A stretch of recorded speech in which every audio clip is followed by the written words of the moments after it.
खेल राज्य मंत्री एवं गृह राज्य मंत्री, लोकसभा में मेरे सहयोगी भाई निशित प्रमाणिक जी, खेल विभाग की हमारी माननीय सचिव आदरणीय सुजाता चतुर्वेदी जी, डीजी साई श्री संदीप प्रधान जी, financial adviser Shri Manoj ji, secretary Shri Rohit जी, उपस्थित सभी माननीय अधिकारीगण,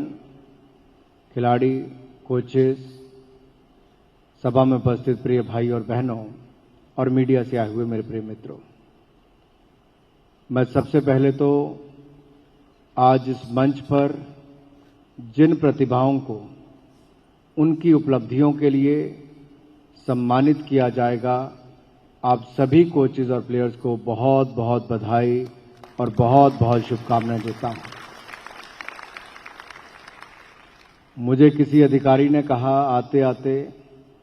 कि आपने सुबह बहुत जल्दी प्रोग्राम रख दिया,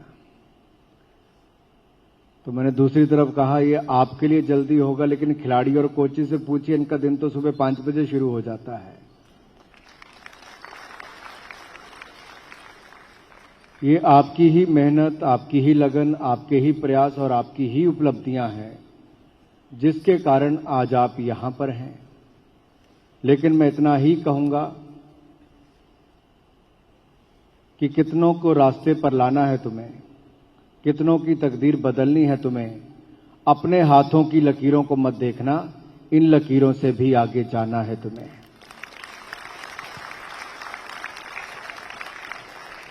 ये तो एक पड़ाव है, एक ऐसा मौका होता है जब आपकी उपलब्धियों को लेकर मीडिया के माध्यम से जन जन तक पहुंचाया जाता है। आपको मंच पर बुलाकर न केवल एक सर्टिफिकेट, कैश अवार्ड के साथ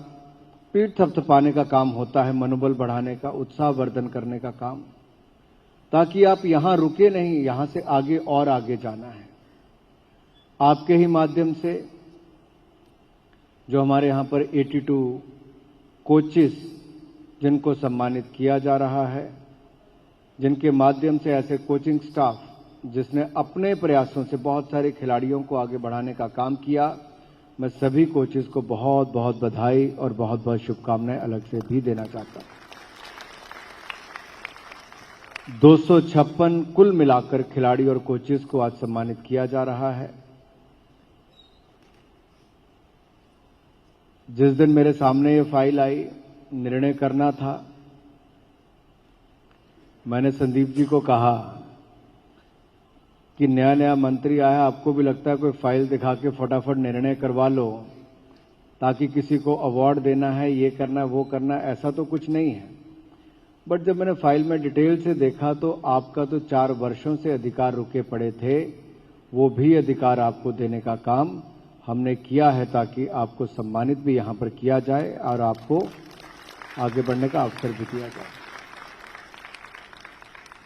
हमने प्रयास किया है आदरणीय मोदी जी की सरकार में कि खिलाड़ियों के लिए, क्योंकि खेल मोदी जी के दिल के भी बहुत करीब है और खिलाड़ी भी, और केंद्र बिंदु भी खिलाड़ी ही रहता है हमारे लिए, क्योंकि अल्टीमेटली ये खिलाड़ी है जिसने फील्ड पर जाकर परफॉर्म करना है, जिसने मेडल जीतकर देश का मान सम्मान बढ़ाना है। और हमने भी टारगेट ओलंपिक पोडियम स्कीम के माध्यम से हर एलीट खिलाड़ी को वो सुविधाएं देने का प्रयास किया है कि वो देश और विदेश में जाकर ट्रेनिंग कर सके, उसके ट्रैवलिंग, बोर्डिंग, लॉजिंग, यहां तक कि आउट ऑफ पॉकेट अलाउंस का भी पूरे का पूरा खर्च लगभग 90 करोड़ भारत की सरकार करती है ताकि वो एशियन गेम्स, कॉमनवेल्थ गेम या ओलंपिक्स तक में भी मेडल जीत कर लाए। और कहीं ना कहीं इसका लाभ हुआ है, खिलाड़ियों को एक्सपोजर भी मिला और ट्रेनिंग भी देश और विदेश में मिल पाई। वो डर रहना कि घर का किराया कहां से देना है, ट्रेनिंग की फैसिलिटीज का खर्चा कहां से उठाना है, वो अब भय खिलाड़ी के मन में नहीं है। और मेरा व्यक्तिगत रूप से मानना यह है कि अगर हर राज्य 3 ऐसे खेल चुनता है जहां पर उस राज्य को फोकस करके खिलाड़ियों को ट्रेनिंग देनी है, तो देश के हमारे सभी राज्यों में से हम एक प्रतिस्पर्धा, कंपटीशन खड़ा कर सकते हैं कि आने वाले एशियन गेम्स में, कॉमनवेल्थ गेम में किस राज्य के खिलाड़ी सबसे ज्यादा मेडल जीतकर लाएंगे, किस खेल में वो सबसे अच्छा कर सकते हैं, कौन से ऐसे कॉर्पोरेट्स हैं जो अपना 1 या 2 खेल चुनकर उस पर ट्रेनिंग दे सकते हैं। जब हम लोग स्कूल से लेकर कॉलेजेस, यूनिवर्सिटीज में स्पोर्ट्स का एक कल्चर खड़ा करते हैं, तो उससे एक बहुत बड़ा बदलाव पूरे समाज में देखने को मिलता है। मैं अभी हाल ही में डीएवी के एक प्रोग्राम में गया था, डीएवी यूनाइटेड में, तो मैं देख रहा था कपिल देव जी से लेकर नीरज चोपड़ा से लेकर महेंद्र धोनी से लेकर बाकी चेतन शर्मा, महेंद्र अमरनाथ से लेकर बाकी बहुत सारे खिलाड़ी, हॉकी टीम के भी 7-8 खिलाड़ी वहां से। तो कुछ स्कूलों से इस तरह के खिलाड़ी निकले हैं। दूसरी ओर देखता हूं कुछ यूनिवर्सिटीज है गिनी चुनी जहां पर वो खिलाड़ी खेलते हैं, वहां से निकले हैं। खिलाड़ी का उस संस्था से निकलना और संस्था का उस खिलाड़ी के तराशने में क्या रोल रहा, इस दोनों में बहुत अंतर है। मैं कहीं पढ़ता हूं, वहां से पढ़ते पढ़ते मैं देश के लिए खेला, अलग बात है, लेकिन उस स्कूल, कॉलेज, यूनिवर्सिटी में सुविधाएं क्या है खिलाड़ी को आगे बढ़ाने की, हमारे एजुकेशन सिस्टम में स्पोर्ट्स को कैसे आगे बढ़ाया जाए, न्यू एजुकेशन पॉलिसी में उसका ध्यान रखा गया है। मेरा आप सबसे अनुरोध रहेगा, अगर आपको लगता है कि इस क्षेत्र में हमें सुधार करना चाहिए, आपके खेलते खेलते या खिलाते खिलाते कुछ सुझाव हैं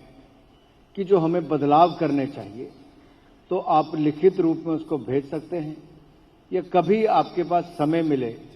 तो आप ओवरऑल स्पोर्ट्स गवर्नेंस के लिए, स्पोर्ट्स प्रमोशन के लिए कोई भी आपके मन में सुझाव आए तो आप जरूर बताएं,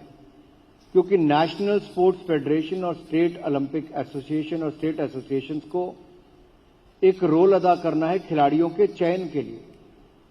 उनका एक बहुत बड़ा रोल रहता है और कई जगह हम वहां पर भी देखते हैं बहुत दिक्कत कई बार आती है। तो कहां कहां सुधार की आवश्यकता है, आपको क्या लगता है सिस्टम में बदलाव करने की, हम आपके सुझाव भी उसके लिए मांगते हैं ताकि आप भी आगे आकर दें। और लगता है साई में भी कुछ और बदलाव करने की जरूरत है। मेरे पूर्व के मंत्रियों ने बहुत अच्छा काम किया, यहां के अधिकारियों ने, डीजी साई से लेकर बाकी सब ने एक प्रयास किया कि साई सेंटर्स में जहां खेलने की सुविधा अच्छी हो, वहीं पर खाने पीने के लिए भी डाइट का जो आपका ध्यान रखा जाए, वो बहुत ध्यान से किया गया। अगर आपको लगता है वो सही है, अच्छा हुआ है, या आपको लगता है उसमें कुछ और सुधार करना है, तब भी आप उसमें अपने सुझाव दे सकते हैं। फिट इंडिया मूवमेंट को हमें आगे बढ़ाना है।